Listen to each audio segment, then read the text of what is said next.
మన కాడ ఇంకా జరంత టైం ఉన్నది కానీ ఆంధ్రాల రాజకీయం దుమ్ము దుమ్ముందుల్లా.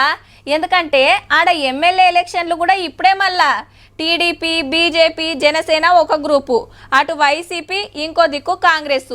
ఎవ్వరు తగ్గుతలేరు. ఓట్ల కొట్లాటల ఎవ్వరు గెలిచేటట్టుండ్రో మళ్ళీ నాడు చెప్పుకుందాం కానీ ఇప్పుడైతే గిరి చూడుర్రి.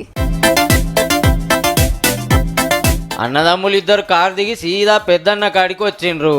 సినిమా షూటింగ్ లో ఉన్న చిరంజీవి సార్ ను కలిసి ముచ్చట పెట్టిండ్రు నాగబాబు సారు, పవన్ కళ్యాణ్ సారు. ఆంధ్రాలో జనసేన పోటీ చేస్తుంది కదా, అన్నయ్య దీవెనార్తి కోసం వచ్చిర్రట. అంత దూరంకెళ్ళొచ్చిన తమ్ముడిని ఉత్తగా పంపిస్తే ఎట్లా అని ఎమ్మట 5 కోట్ల చెక్కు రాసి చేతిలో పెట్టిండు. పెద్దన్న ప్రేమకు ఫిదా అయి కాళ్లకు దండం పెట్టిండు తమ్ముడు. ముగ్గురు మంచిగా ఫోటోలకు పోజులు ఇచ్చిండ్రు. ఇట్లా పక్కా గెలుస్తారు, ఆల్ ది బెస్ట్ అన్నాడట చిరంజీవి సారు. ఈ లెక్కన చూస్తే మెగా ఫ్యామిలీ సపోర్ట్ జనసేనకు దొరికినట్టే. అప్పట్లో అన్నయ్య ప్రజారాజ్యం పార్టీ పెడితే తమ్ముళ్ళిద్దరు మస్తు కష్టపడ్డారు.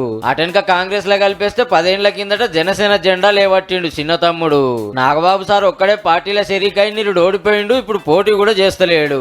పవన్ కళ్యాణ్ సార్ అప్పుడు రెండిట్ల పోటీ చేస్తూ ఉత్తదైనందుకు ఈ గిత్త పిఠాపురం ఒక సీటుకే సూటి పెట్టిండు ఎట్లయినా గెలవాలని. మళ్ళా టీడీపీ బీజేపీ సపోర్ట్ ఉండే. ఎలక్షన్లు ఏమైతుందో గాని ముగ్గురు కలుసుకున్నందుకైతే అభిమానుల మురిపం చిన్నగా లేదు పో.